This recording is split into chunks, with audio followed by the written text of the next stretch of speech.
સુરતના ભાટેરામાં ક્રાઇમ સિરીઝને ટક્કર મારે તેવી ઘટના બની છે। ધોરણ 3 પાસ ડ્રગ્સ પેડલરે ટેકનોલોજીનો ખોટો ઉપયોગ કર્યો। સીસીટીવીથી સજ્જ કંટ્રોલ રૂમ થકી ડ્રગ્સની હેરાફેરી કરતો। દરરોજનું 1.5 લાખનું ડ્રગ્સ વેચતા માફિયાને પોલીસે લપેટ્યો છે। 20 બાઇક પર ગયેલા 27 પોલીસે ચારે બાજુથી ઘરને ઘેર્યું। ઘરમાં 55 ઇંચના ટીવીમાં કેમેરાની લાઈવ ફીડ જોતો। कपड़े लेने आया है आ कोडवर्ड आपे એટલે ડ્રગ્સ વેચાતું। ઝૂંપડાઓ વચ્ચે 25 સીસીટીવી થી સજ્જ 3 માળનો બંગલો બનાવ્યો તો 500 મીટરમાં સીસીટીવી ગોઠવી ઘરમાંથી પોલીસ પર નજર પણ રાખતો હતો।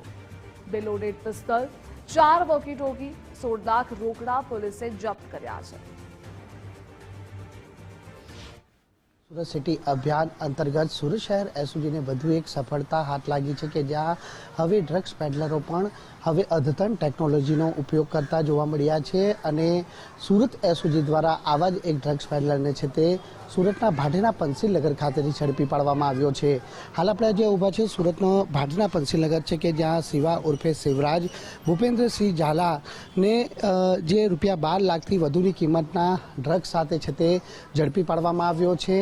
એસઓજીએ માહિતીના આધારે અહીં પંસીલનગરમાં આવેલા આ 3 માળના મકાન ઉપર છાપો માર્યો હતો જ્યાંથી શિવા ઉર્ફે શિવરાજ ભૂપેન્દ્રસિંહ ઝાલાને 12 લાખથી વધુની કિંમતના એમડી ડ્રગ્સ સાથે રંગે હાથ ઝડપી પાડ્યો હતો।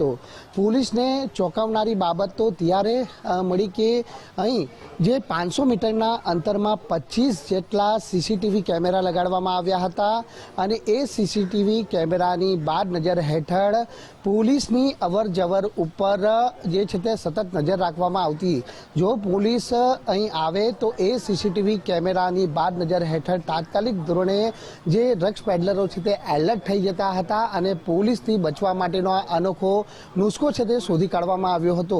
એટલું જ નહીં પરંતુ પોતાના માણસોને વોકી ટોકી પણ આપવામાં આવ્યા હતા જે 4 જેટલા વોકી ટોકી પણ પોલીસ દ્વારા કબજે લેવામાં આવ્યા છે। આ ઝૂંપડપટ્ટી વિસ્તાર છે અને ઝૂંપડપટ્ટી વિસ્તારમાં આ 3 માળના બંગલા ટાઈપનું મકાન જે શિવા ઉર્ફે શિવરાજ ભૂપેન્દ્રસિંહ ઝાલા દ્વારા ઊભું કરવામાં આવ્યું છે। અહીંથી 16 લાખ રૂપિયા જેટલી રોકડ રકમ પણ સુરત એસઓજી દ્વારા કબજે કરવામાં આવી છે।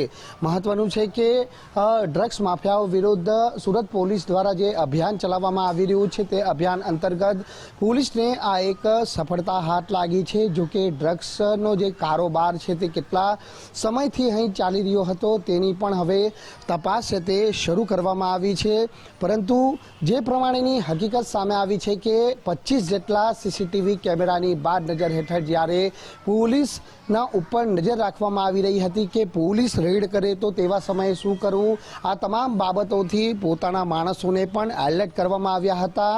55 ઇંચની જે ટીવી છે એ ટીવી સ્ક્રીન ઉપર આ સીસીટીવીનું સતત જે ફીડ છે તે મળતી હતી અને એ સીસીટીવીના બાદ નજર હેઠળ જ આ સમગ્ર કારોબાર છે તે હાલ ચાલી રહ્યો હતો। આ સાથે જ એક મહત્વની બાબત બનીને એ સામે આવી છે કે ડ્રગ્સનું જે લેવન દેવનની વાત આવે તો કપડે લેને આના હે આ એક કોડવર્ડ છે અને કપડે લેને આના હેનો કોડવર્ડ વાપરતાની સાથે ડ્રગ્સ છે તે લેવા આવનારને સપ્લાય કરવામાં આવતું હતું। આ તમામ બાબતો પોલીસ તપાસમાં સામે આવી છે। જોવાનું એ રહે છે કે ડ્રગ્સના કારોબાર પાછળ અન્ય કયા મોટા માથાઓ સંડોવાયેલા છે। કેમેરામેન દેવગરાણા સાથે રાકેશ બ્રહ્મભટ્ટ, ગુજરાત ફર્સ્ટ, સુરત। તો 500 મીટરમાં સીસીટીવી ગોઠવી ઘરમાંથી પોલીસ પર તે નજર રાખતો હતો। કપડે લેને આયા હે આ કોડવર્ડ આપે એટલે ડ્રગ્સ વેચાતું હતું। ઝૂંપડાઓ વચ્ચે 25 સીસીટીવી થી સજ્જ 3 માળનો આખો બંગલો બનાવેલો છે। ઘરમાં 55 ઇંચનું ટીવીમાં કેમેરાની તે લાઈવ ફીડ પણ ચેક કરતો હતો। સુરતનો એક એવો ડ્રગ્સ માફિયા જે કે માત્ર 3 ચોપડી સુધીનો અભ્યાસ કર્યો હતો પરંતુ માસ્ટર માઇન્ડ કહી શકાય કારણ કે અદ્યતન ટેકનોલોજીનો ઉપયોગ પોતે ડ્રગ્સના વેચાણ માટે કરતો હતો। જી હા, સુરત એસઓજી દ્વારા ભાટેના પંસીલનગર ખાતેથી ઝડપી પાડવામાં આવેલ મસ્ત મોટા ડ્રગ્સના રેકેટના તાર ક્યાં સુધી જોડાયેલા છે તે તો હાલ તપાસનો વિષય બની રહે છે પરંતુ સ્લમ વિસ્તાર કે જ્યાં ઝૂંપડપટ્ટી જે વિસ્તાર આવેલ છે તે વિસ્તારની અંદર પોતાના 3 માળનો બંગલો બાંધી અને ડ્રગ્સનું રેકેટ ચલાવતા શિવા ઉર્ફે શિવરાજ ભૂપેન્દ્રસિંહ ઝાલાની એસઓજી દ્વારા ધરપકડ કરવામાં આવી છે। આ પંચીલનગર વિસ્તાર છે કે જ્યાં જે રેસિડેન્સ વિસ્તારની સાથે જે ઔદ્યોગિક વિસ્તાર પણ આવેલ છે અને અહીં ડ્રગ્સના વેચાણ માટે આ વિસ્તાર વર્ષોથી પંકાયેલું છે, પરંતુ સુરત એસઓજીની ટીમે જ્યારે માહિતીના આધારે અહીં છાપો માર્યો ત્યારે 12 લાખથી વધુની કિંમતના જે ડ્રગ્સના જથ્થા સાથે શિવા ઉર્ફે શિવરાજ ભૂપેન્દ્રસિંહ ઝાલાને ઝડપી પાડવામાં આવ્યો। શિવા ઉર્ફે શિવરાજ ભૂપેન્દ્રસિંહ ઝાલાનો ગુનાહિત ઇતિહાસની વાત કરવામાં આવે તો સલાબતપરા પોલીસ ચોપડે તેના વિરુદ્ધ 6 જેટલા મારામારીના ગુના નોંધાયા છે, જ્યારે ઉમરા પોલીસ મથકની અંદર અપહરણ વીંટ લૂંટનો ગુનો પણ નોંધાઈ ચૂક્યો છે। તો આ સાથે જ સુરતના અન્ય પોલીસ સ્ટેશન કહી શકાય તેમાં પણ તેના વિરુદ્ધ ગુના છે તે અગાઉ રજીસ્ટર્ડ થઈ ચૂક્યા છે। ખાસ કરીને જે પ્રમાણે ડ્રગ્સના વેચાણ માટે કપડે લઈને આના હે તે કોડવર્ડનો ઉપયોગ કરવામાં આવતો હતો અને આ કોડવર્ડ સાંભળતાની સાથે જ જે ડ્રગ્સ લેવા આવનારને ડ્રગ્સનો જથ્થો છે તે સપ્લાય કરવામાં આવતો હતો।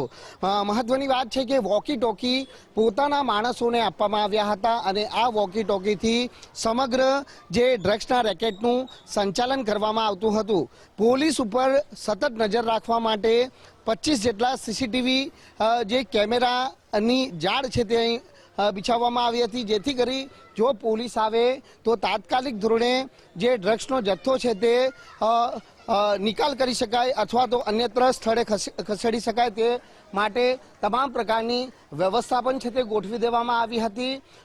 મહત્વની બાબત એ પણ બનીને સામે આવી છે કે આ જે શિવા ઉર્ફે શિવરાજ વિરુદ્ધ જ્યારે ભૂતકાળમાં ગુના નોંધાયા છે ત્યારે સ્વાભાવિક છે કે તેનો ગુનાહિત ઇતિહાસ છે તે પહેલાંથી ખરડાયેલો છે અને જ્યારે સ્થાનિક પોલીસ આ સમગ્ર રેકેટથી કઈ રીતે અંજાણ હોઈ શકે તે પણ એક સવાલ છે, કારણ કે આ જે વિસ્તાર છે સુરતના સલાબતપરા પોલીસ સ્ટેશન હદ વિસ્તાર છે અને સલાબતપરા પોલીસ સ્ટેશન હદ વિસ્તારની અંદરથી આ મસ્ત મોટું ડ્રગ્સનું રેકેટ છે તે ઝડપાયું છે।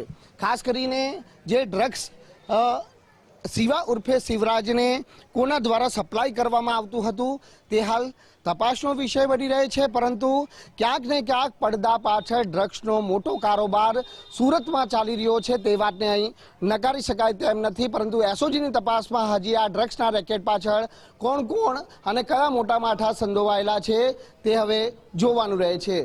કેમેરામેન દેવગરાણા સાથે રાકેશ બ્રહ્મભટ્ટ, ગુજરાત ફર્સ્ટ, સુરત।